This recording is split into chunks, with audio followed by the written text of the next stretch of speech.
Today, we are going to talk about a level of intelligence that most people never, ever reach. And it all kicks off with a story about one person, one decision that literally saved the entire world. Now, this might sound like the beginning of a sci-fi movie, but it's not. This is exactly what happened on September 26, 1983, deep inside a secret Soviet nuclear command center. So picture this. It's just past midnight. Suddenly, sirens are blaring, screens are flashing bright red. Launch detected. The system says one American nuke is rocketing towards the Soviet Union. A minute later, a second one, then a third, a fourth, and a fifth. For the computer, the conclusion was crystal clear. Nuclear attack confirmed. And for the humans, the protocol was just as clear. You report the launch, and you initiate a massive, immediate counterstrike. We're talking minutes away from hundreds of Soviet missiles launching at America. This was it, the start of World War III. And the man in the hot seat was Lieutenant Colonel Stanislav Petrov. His only job is to follow the system, to execute the order. But he didn't. In that moment, with the world hanging in the balance, Petrov asked himself a question. A very simple, human question that the multi-million-dollar computer system was never, ever programmed to ask. He just thought, wait a minute, if America was really starting a nuclear war, would they only send 5 missiles? It would be hundreds, right? A full-on assault. So under unimaginable pressure, he made an impossible call. He went against the perfect system and reported it as a false alarm. And hours later, it turned out he was right. The satellite had mistaken the sun's glare on some clouds for missile launches. Petrov's one moment of human judgment saved the world. So let's break this down. What Petrov did that night wasn't just about preventing a war. He actually demonstrated an incredibly rare and powerful form of intelligence. And it has nothing to do with IQ or how many books you've read. It's about the ability to see beyond the system itself. There's a name for this. It's called metacognitive intelligence. It's the ability to step back and look at any system, a computer, a military protocol, a company policy, you name it, and see its blind spots.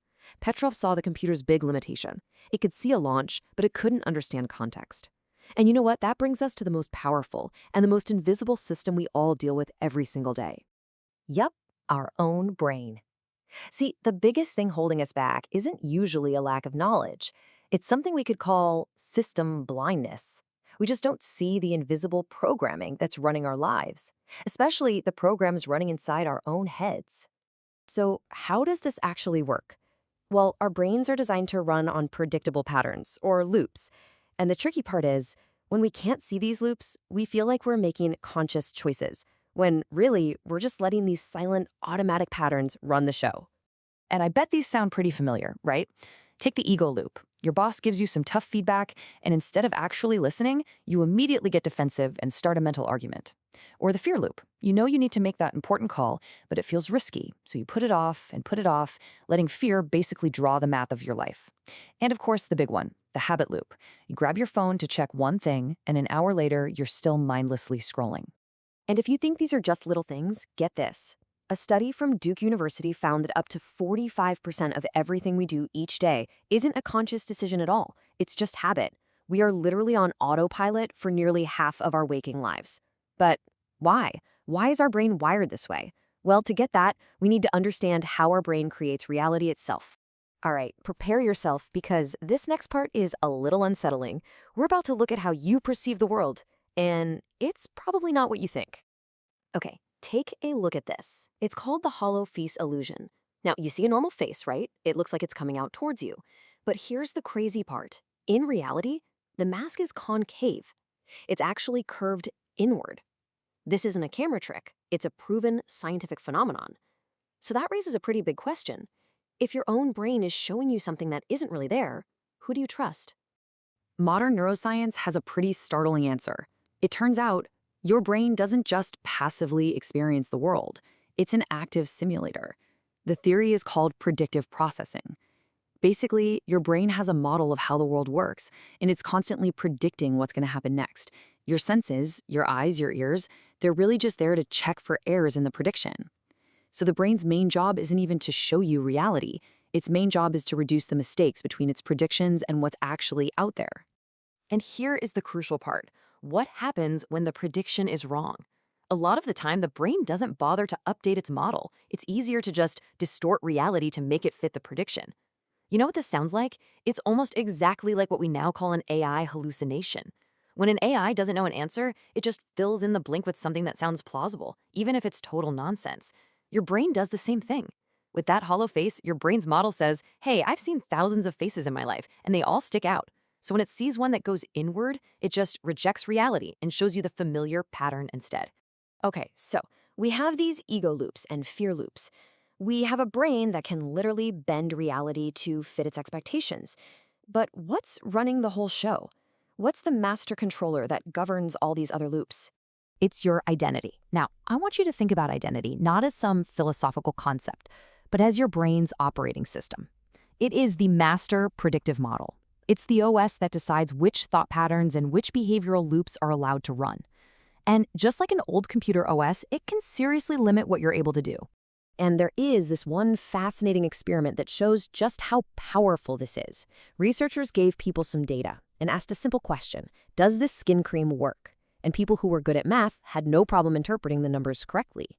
But then, the researchers gave them the exact same numbers, but they told them the topic was about whether gun control was effective. And all of a sudden, even the math experts started getting the answer wrong. Why? Because it wasn't a math problem anymore. It was an identity problem.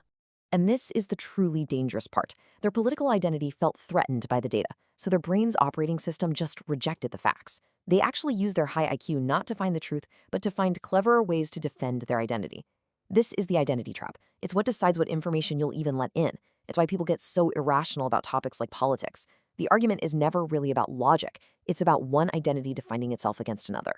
So, if our identity is this powerful, invisible trap, how in the world do we get out of it? Well, that brings us to our final section. How do we actually build a higher level of intelligence, one that allows us to grow and to change? The answer is something called adaptive intelligence.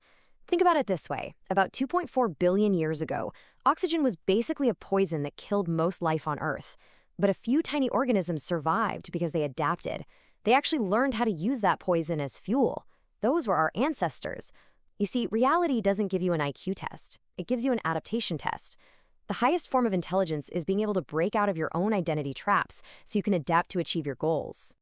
So how do we build it? Well, you can't just think your way to a new identity. You have to rewire the whole system. And you can do that with a scientifically backed 3-step feedback loop. First, you adopt an adaptive mindset. It's also called Bayesian thinking. It just means you treat your beliefs like hypotheses to be tested, not facts to be defended.